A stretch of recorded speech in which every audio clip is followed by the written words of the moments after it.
Ifo MX presenta la entrevista. Buenas tardes, noches, días a toda la comunidad de Ifo MX. Los saludamos con muchísimo gusto. Pues hemos empezado esta serie de entrevistas con la gente que sabe. Hoy estamos grabando esta entrevista con Mario Eric Anaya Arteaga, quien es presidente de la AFEC, es fiscalista, catedrático y pues nos vendrá a dar su punto de vista sobre el actual contexto político-económico que tiene el país. Hoy es 1 de julio y el día de mañana, Mario Eric, se cumple un mes de la victoria contundente del proyecto político de la Cuarta Transformación. Claudia Sheinbaum en 3 meses exactamente estará tomando posición como presidenta, la primera presidenta mujer. Y pues bueno, Mario Eric, ¿qué opinas de esto? ¿Cómo viste todo a un mes del resultado electoral? ¿Cómo viste esto? Pues bueno, definitivamente las elecciones mostraron una gran preferencia por el proyecto político de la Cuarta Transformación. Va a haber continuidad en este sector a nivel federal. Pues creo que no quedó a lugar a dudas la preferencia política de los mexicanos, de los ciudadanos, de la mayoría de los mexicanos. Y pues bueno, esperemos el gobierno político actual que viene a nivel federal pues sepa tomar esta confianza y esta elección que se tuvo el pasado 2 de junio pues en beneficio de todos los mexicanos y por un crecimiento del país. México es un gran país en naturaleza, en bienes, en su gente principalmente, y esperemos tener un gobierno exitoso en estos próximos 6 años, Dani. Oye, el proyecto de Claudia Sheinbaum en lo económico pues tiene retos importantes, pues hablamos de continuidad. Hay un tema que todos los fiscalistas, la comunidad contable han venido analizando. No hubo transformaciones radicales en lo fiscal en los últimos 6 años, en el gobierno de López Obrador. Definitivamente no, fue uno de sus discursos de campaña, lo cumplió relativamente en el hecho de no generar nuevos impuestos, aumentar tasas, aumentar bases. Lo que sí hubo un cambio un poquito trascendental fue en un régimen llamado simplificado de confianza que apenas en el año 2022 nació. Si bien es cierto no hubo incremento en tasas, en cuotas, al contrario, un régimen muy bondadoso que vino a sustituir al régimen de incorporación fiscal que nació en el 2014 y hoy lo lleva este régimen simplificado de confianza también para personas morales, donde aparentemente lleva una simplificación en la forma de determinarlo. Para las personas físicas, una tasa impositiva muy baja, acercándose a otros esquemas de tributación a nivel mundial, donde básicamente son tus ingresos brutos por una tasa sin estarse cumpliendo deducciones, requisitos de las mismas, con topes en las mismas, que luego hacen complejas un poquito las leyes fiscales. Bueno, en materia de ISR, en este tema, el régimen simplificado de confianza de personas físicas creo que ha dado un paso en la simplificación, no así a lo mejor en esquemas todavía un poco abusivos que siguen haciendo algunos contribuyentes derivados de estas facilidades y tasas bajas, y creo que debería de haber una reestructura fiscal para evitar precisamente estos abusos, ¿no? Lo que sí hizo mucho uso el gobierno que está por terminar fue ejercer muchas sus facultades de gestión que el Código Fiscal de la Federación le otorga desde el artículo 16 constitucional, que le permite a la autoridad ejercer ciertos actos de molestia, y entre ellos están los de gestión, que no representan una facultad de comprobación, hay que decirlo de paso. Simplemente es a través del artículo 33 del Código Fiscal de la Federación. Aparentemente van a invitarnos, nos van a comentar comportamientos atípicos, nos van a impulsar el cumplimiento de una cultura tributaria. Bajándote el switch de los sellos de facturación. Bajándote los sellos, mandándote, pues es la principal medida de gestión que le ha funcionado, ¿no? Restringirte ya sea temporal o de manera definitiva tus sellos. Yo creo que no le puedes pegar al contribuyente tan fuerte de otra manera como es limitando el ejercicio de dedicarse a lo que más se dedique, siempre y cuando sea lícito, un derecho humano consagrado en el artículo 5 constitucional, y que pues con un clic, como tú dices, la autoridad con sus facultades de gestión te limita dedicarte a una actividad lícita, una actividad empresarial, comercial, arrendamiento, etcétera, porque no te permite emitir un comprobante fiscal digital que ampare tu operación que estás haciendo, y entonces pues definitivamente es una facultad que le ha funcionado mucho a la autoridad, entre las famosas cartas de invitación, vigilancias profundas, como decimos, no te están determinando, liquidando, dándote una resolución, te están mandando llamar para que corrijas, solventes o regularices tu situación fiscal, y eso ha sido el parteaguas que le ha permitido al gobierno actual desde 2018 prácticamente ir en el aumento, aún con todo y pandemia que tuvimos en el 2020, se lograron rebasar la recaudación que se había tenido en años previos, aún habiendo pandemia, disminuyendo la actividad económica del país, dejando un buen periodo solo actividades esenciales. Se logró recaudar más que en muchos otros años, sin aumento de tasas, sin aumento de nuevos impuestos, uno que otro cambio, como lo mencionamos, el único en régimen simplificado de confianza. Sin embargo, el Servicio de Administración Tributaria echó a andar, en términos coloquiales, su maquinaria de ejercicio de facultades, y le estuvo funcionando, Dani. Oye, Mario, que ese es un punto bien importante, el tema de la recaudación. Hace unos días salió el dato de lo que recaudan de grandes contribuyentes, que es prácticamente una base importante del 100%, gran parte viene de grandes contribuyentes. ¿Tú crees que sea necesaria una reforma fiscal ante el panorama económico que se viene con estas promesas de campaña de más programas sociales, más los que ya están operando hasta de forma constitucional? ¿El dinero va a alcanzar, Mario Eric? Definitivamente se ha dejado notar que el gobierno, para subsidiar el gasto público, ha requerido financiamiento, ha requerido endeudarse, aumentar la deuda pública. Eso es un indicador de que no está alcanzando al gobierno poder llevar a cabo todos sus proyectos gubernamentales, entre ellos los programas sociales. Entonces considero que sí debe de haber necesariamente una reforma fiscal, no solamente para recaudar más, no solamente para que pudiera ser un efecto colateral de la reforma, ¿no?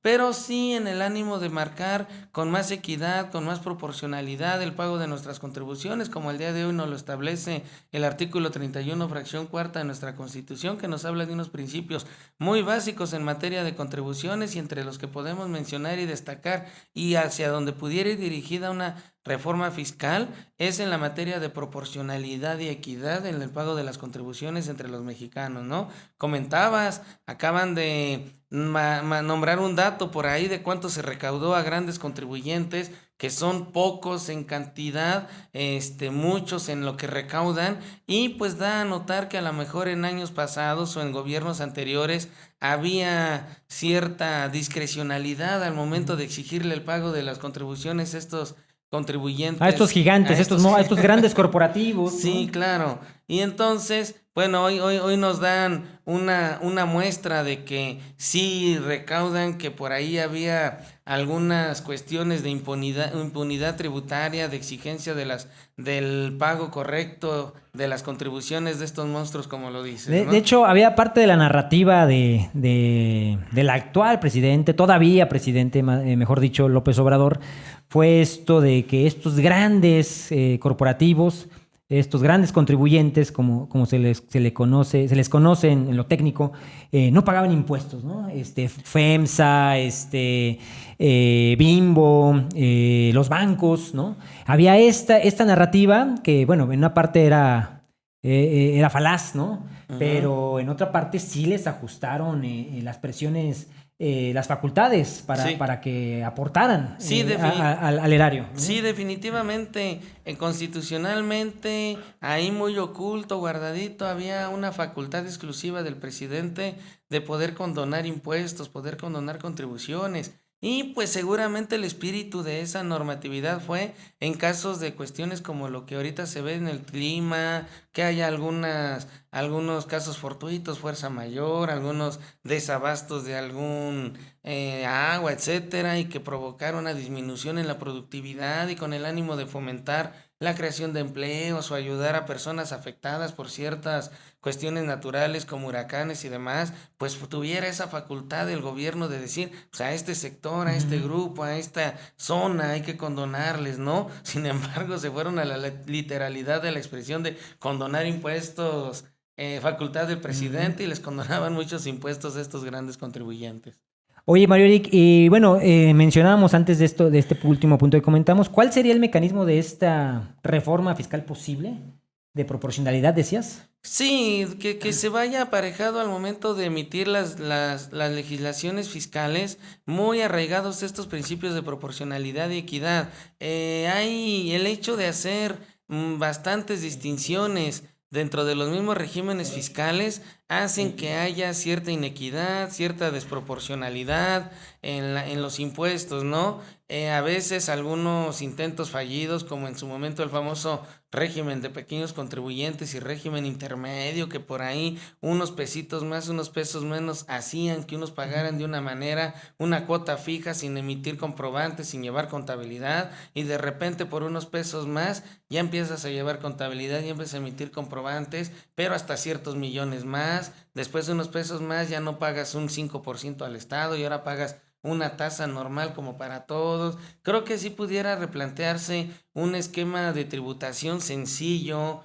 de acceso fácil a toda la ciudadanía, y no porque los contadores ya no pudiéramos tener trabajo, ¿no? El ejercicio profesional de un contador público, de un asesor fiscal, siempre va a existir, aun cuando los impuestos pudieran ser de fácil aplicación, de fácil acceso el cumplir, porque el trabajo del contador va más allá, es financiero, es administrador, lleva controles, procesos administrativos, interpretación de la información financiera para la toma de decisiones, mil otros ramos donde uno dentro es el fiscal, es en la parte de impuestos. Pues vienen un montón de otro tipo de estrategias que le llamamos planeaciones fiscales, en el cual se pueden optimizar los recursos eficientes de una empresa, ocupando estas opciones que las leyes te dan, los estímulos, los beneficios, los decretos. Para eso estaría el contador y el fiscalista. Si nos hacen una forma de pagar impuestos sencilla, de fácil acceso, insisto, a lo mejor sin tantos regímenes especiales de tributación, y fuera un poquito más equitativo y simplemente atendiendo a la proporcionalidad contributiva, a la capacidad económica de pago que tiene cada contribuyente, probablemente pueda darse de manera más fácil la recaudación en el país. Hay muchos otros tipos de obligaciones formales, como estar emitiendo estudios de precios de transferencia, cuando se ejercen operaciones entre partes relacionadas, estar presentando una declaración informativa de operaciones con terceros. Hoy en día que sale un subsidio para el empleo, a mi juicio muy mal elaborado, apenas el 1 de mayo.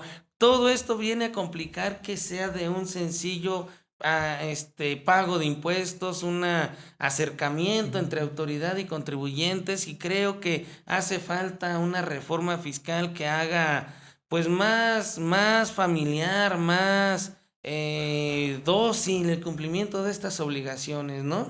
Sí, va a llegar un momento, estos discursos de que prácticamente los contadores no se van a necesitar. Sí hemos visto en los últimos 10 años, vamos a poner esta línea de tiempo, pues una transformación en la manera en cómo recaudamos los impuestos, ¿no? La transformación de las facturas de papel, más o menos yo creo que por esos años habrán sido las últimas que hicimos, a migrar al CFDI. Sí, digamos que la autoridad tiene ahora sí ya mayor control sobre nuestros ingresos, nuestras deducciones, y la fiscalización cada vez va a ser más fácil, Mario Eric. Sí, definitivamente la autoridad está utilizando mucho la inteligencia artificial, que hoy está muy de moda, ¿no? El término está muy de moda. Siempre, en todo ya hablamos de inteligencia artificial, en lo fiscal se ocupa. Siempre ha existido a la medida de lo que existía en materia informática, ¿no? Hoy en día, pues como dices, el CFDI ha sido un parteaguas muy tremendo aquí en México. Somos de los que vamos más a la vanguardia en ese tema de emisión de CFDIs. Sin embargo, eso mismo, la falta de cultura, la falta de el buen llenado, de la buena emisión de estos comprobantes, de realizar complementos de pago, cancelaciones, todavía deja que la autoridad tenga muy ambigua esta información que tiene en su base de datos, y que finalmente la tiene que venir terminando corroborar con la contabilidad, con los registros contables que hace el contador, con los reportes financieros. Sin embargo, ha dado un crecimiento muy importante en materia de informática estos FDIs, y la verdad realidad es que la autoridad los ha estado ocupando y es el medio fiscalizador la elaboración de los FDIs. Y bueno, invitamos a que se capaciten, se actualicen, se documenten de cómo es la elaboración de estos FDIs, porque realmente hoy en día con eso es con lo que el SAT está de primera mano fiscalizando.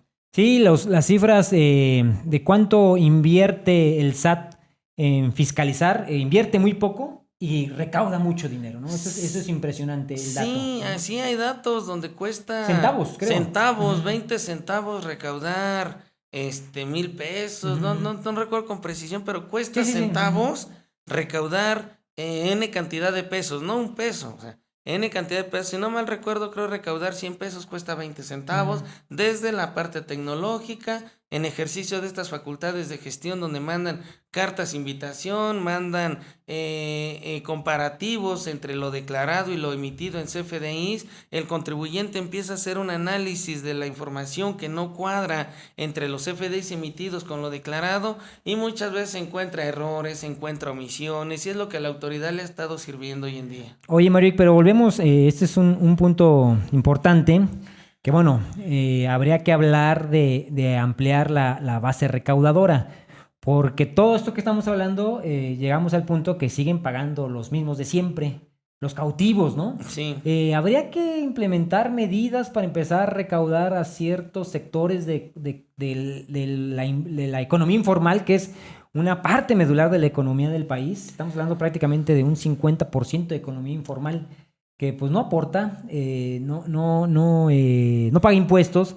¿Habrá que tomar medidas para ampliar esta base recaudadora? Creo que se han estado haciendo buenos intentos, no ha terminado de funcionar por las cifras que tú nos comentas, el famoso régimen de incorporación fiscal que era: date de alta el primer año, no me pagues nada de ICR, no me pagues nada de IVA. Que tiene una vigencia de 10 años y creo que hubo este año ya... Un detalle donde para muchos todavía el 24 era el año 10, por un decreto que hubo un marzo del 2015 que fue en su redacción un poquito confuso la manera de cómo fue redactada un segundo año de tributación considerándose como primero y eso dio una duda de si entonces el 15 era mi primer año, el 24 era el 10 y entonces hasta el 2025 iba a cambiar al régimen general de ley, como le mencionamos, de las personas físicas. El SAT hasta marzo saca un comunicado diciendo que creen que no, 24 ya es el año 11, el año 10 fue 2023, así es que todo se me cambia. No hubo por ahí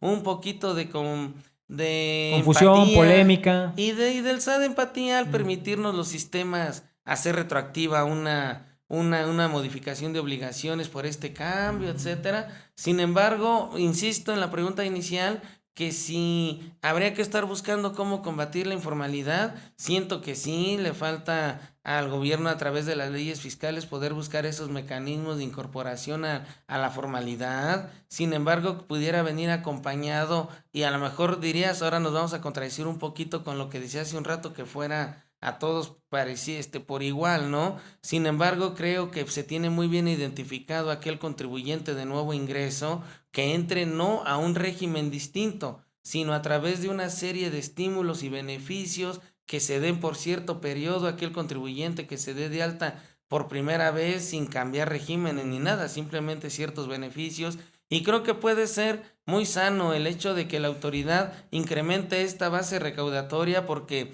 como bien lo señala, siempre estamos pagando los mismos, el contribuyente cautivo, y bueno, pues son los que ya están cansados de que son a los que se les hace un requerimiento, se les cancelan los sellos, se les mandan las cartas de invitación, se les multa, y bueno, pues habiendo un gran porcentaje de contribuyentes que están en la informalidad y que finalmente gozan de los beneficios y servicios que el gobierno da con la recaudación de los demás. Oye, Mario Eric, y tú como presidente de la FEC, ¿qué escuchas desde la transición, de lo que viene para el país acerca de la reforma al Poder Judicial? Creo que son de los puntos medulares que han estado en la mesa de debate, en los noticieros, en las editoriales, sobre todo pues, por la abrumadora, la contundente ventaja del oficialismo en las cámaras. ¿Qué se dice? ¿Qué piensas tú?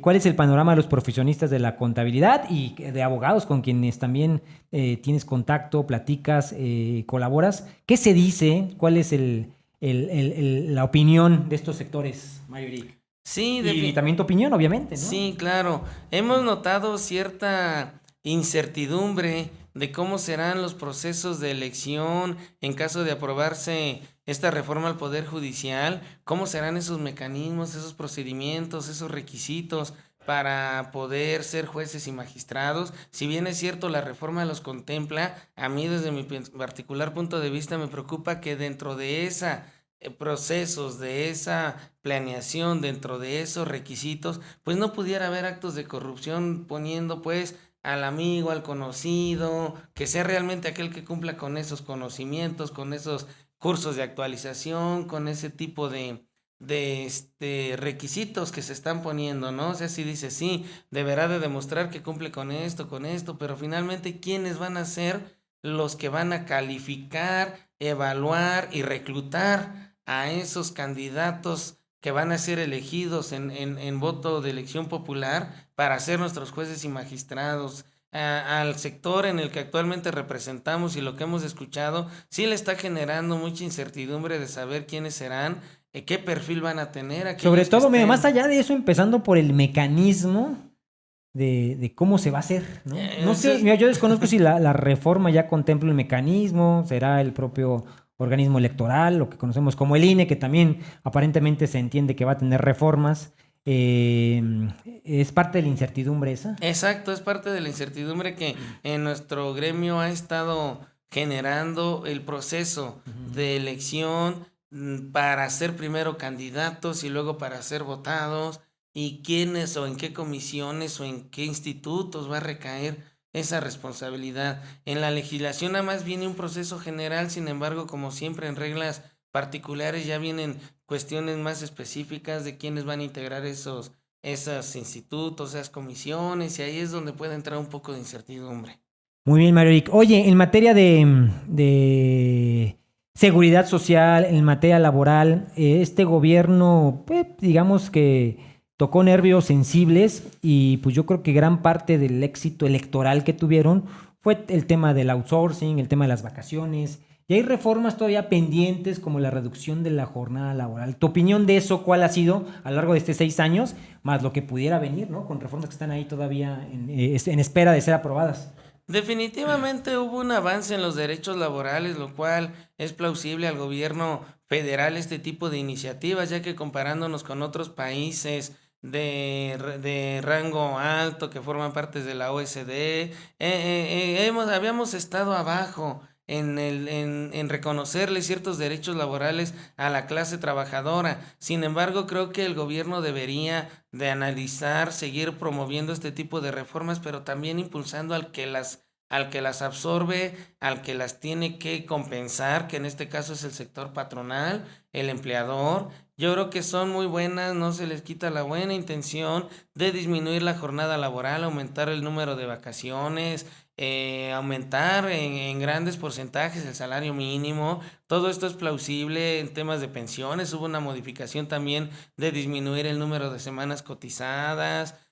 Por aquí, de aquí al 2030 todavía vamos a estar en efectos de esta reforma al seguro social. El Infonavit ha cambiado tremendamente en cómo ofrece los productos hacia la clase trabajadora, acercarse de estos créditos que el Infonavit hoy en día da, pero creo que también sería necesario que, como impulsa el crecimiento y el apoyo de estos derechos laborales, debería de venir con alguna situación fiscal, de estímulos, de beneficios Patronal. al sector patronal, para que exista pues una compensación, una equidad entre los factores de la producción, que es tierra, trabajo y capital, y no solamente la reforma afectar al área del capital, a aprobar a la parte de trabajo, sino que se busque un equilibrio, y no estamos en ningún momento en contra de este tipo de avances en los derechos laborales, pero pues valdría la pena hacer un impulso también al área patronal, para que pueda seguir fortaleciendo a las empresas, que son las que generan precisamente estos empleos, se otorgan estos derechos laborales.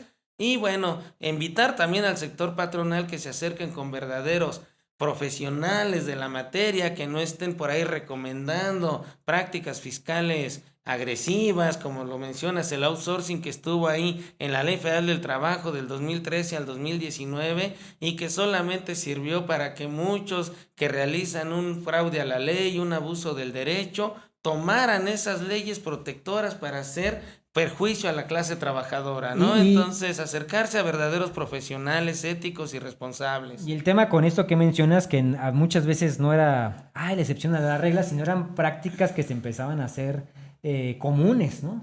Con el abuso de la figura del outsourcing.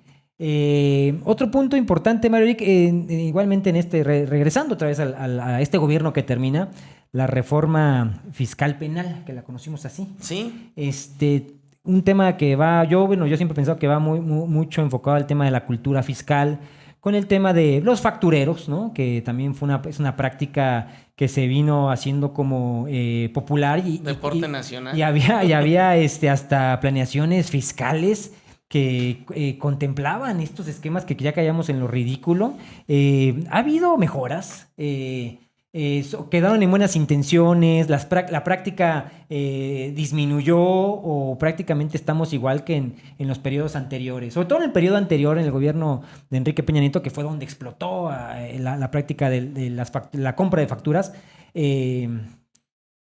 ¿Qué piensas de eso? ¿Ha habido una mejora? Creo que sí ha habido avances, al menos en la legislación se han impuesto ya varias normas, el artículo 69B del Código Fiscal de la Federación, que precisamente señala una presuntiva para cuando el fisco detecta que una persona emite comprobantes fiscales digitales por internet sin tener infraestructura, sin tener personal, o sea, que precisamente no tiene capacidad material, económica, intelectual para poder llevar a cabo las operaciones que los CFDIs amparan. Está el artículo 5A del Código Fiscal de la Federación que le da otra facultad a la autoridad para que demuestre que un acto jurídico no tiene razón de negocios y mientras no tenga un beneficio económico razonablemente esperado y solo un beneficio fiscal, la autoridad pueda presumir que ese acto no tendrá efecto fiscal y por lo tanto perder la deducibilidad. Hay otra presuntiva por ahí en el artículo 42 novedosa, donde ahora va a presumir que no hay existencia de operaciones entre partes relacionadas, entre organismos de las mismas empresas, entre familia, dudando de que precisamente no tenga este tipo de materialidad y razón de negocios. Se ha avanzado en la legislación en estos temas, obviamente la cancelación de sellos, etcétera, precisamente cuando se detecta que se tienen operaciones con estas circunstancias. Ha avanzado la tecnología, ha permitido detectarlos. Considero que sí ha disminuido desde mi punto de vista, erradicado no, definitivamente no, disminuido yo creo que sí, por lo menos se tiene ya un listado ahí en el portal del SAT, lo que le llamamos las famosas listas negras. Las listas negras. De con quién no hay que hacer operaciones, porque pues tienen precisamente un antecedente de este tipo. Antes, en otros sexenios, no existía absolutamente nada de esta información. Como señalamos, el CFDI ha dado un gran incremento también y ya no en papel ahí por blogs, ¿no? Que las tuvieran ahí guardadas, etcétera. Y hoy quieres hacer un CFDI, pues ya es con fecha de hoy. Por lo menos ya lo tienes que repensar más, ¿no? Planear un poquito más. Ya la piensas dos veces, ¿no? O planearlo bien, ¿no? Hacerlo sí, sobre todo más. que también que la parte de los contribuyentes, ¿no? Tiene que venir ese tema de cultura fiscal, de no contemplar estas prácticas, ¿no? Porque tarde que temprano la autoridad tiene ahora sí que todo bajo control con la digitalización de la información, control electrónica, CFDI, prácticamente arriesgamos mucho entrándole a este tipo de prácticas. Definitivamente con la reforma penal fiscal que nos hablabas, que entró en vigor en el año 2020, donde hubo reformas al Código Penal, al Código Federal de Procedimientos Penales, a la Ley de Extinción de Dominio, a la Ley contra la Seguridad Nacional, Ley de Delincuencia Organizada, donde pone como en estas esferas a los delitos fiscales con un monto por ahí de arriba de 8 millones de pesos. Entonces, pues ya es un aviso también de la autoridad de que quiere contrarrestar a las personas que hacen este tipo de esquemas y prácticas fiscales indebidas. ¿Cuántos hemos visto que hayan ya...? A eso iba. Ay, me la ganaste, ya. Sí, pues la verdad, o no lo dicen, o no lo hay. Es un pez gordo que esté Sí, ¿no? en proceso, preso. Creo que parte del aprendizaje que nos dan las leyes es el ejemplo, ¿no? Y cuando aplicas lo que el legislador en buenos deseos al momento de aprobar las leyes y publicarlas, que en la práctica realmente se vean ejecutadas y nos quede, como bien decimos, un acto ejemplar de estos emporios que hacen este tipo de prácticas fiscales indebidas, nos den a notar que realmente se ha dado con ellos, se han caído este tipo de esquemas porque han cumplido la ley y han aplicado las sanciones pecuniarias y corporales a las personas que realizan este tipo de actividades, pues seguramente será un desaliento. Siempre hemos ido contra los corporativos, despachos que ofrecen este tipo de prácticas fiscales indebidas, porque pues no se necesita estudiar, no se necesita tener posgrados, no se necesita tener práctica ética y profesional y empezar de abajo para empoderarse y hacerse de gran patrimonio de manera pues de fraudulenta, ¿no? Engañando al fisco, aprovechándose del error, como señala el artículo 108 del Código Fiscal de la Federación. El problema es que sigue existiendo gran impunidad en las personas que a lo mejor pudieran detectar que realizan estas prácticas fiscales y no hay una verdadera conducta ejemplar que desaliente este tipo de prácticas, y los verdaderos profesionistas que están colegiados en organizaciones como la nuestra, pues sentimos que estamos en una competencia desleal por tener al lado grandes corporativos que ofrecen este tipo de prácticas que de manera ilegal ayudan a disminuir mucho lo que son la parte tributaria, las bases impositivas y el pago de los impuestos a cambio de figuras elusivas, de figuras evasivas, de figuras simuladas, y que pues cuando uno quiere ir como debe de ser el ejercicio de la práctica profesional del derecho tributario, pues nos quedamos en una competencia desleal, ¿no? Entonces siempre hemos recurrido a las autoridades fiscales a que ejerzan realmente esas facultades contra las personas que llevan este tipo de prácticas fiscales indebidas. Muy bien, Mario Eric. Pues bueno, hemos llegado al final de esta entrevista con mi querido Mario Eric, que es todo un referente ya en estos temas fiscales del derecho fiscal, y pues que preside hoy la FEC. Mi querido Mario Eric, ¿algo quieras agregar ya como punto de salida? Sí, Dani, mira, fíjate que independientemente de que haya una gran reforma fiscal integral, creo que como hoy en día están nuestras leyes, sí hay todavía muchísimas áreas de oportunidad, aún como estamos hoy.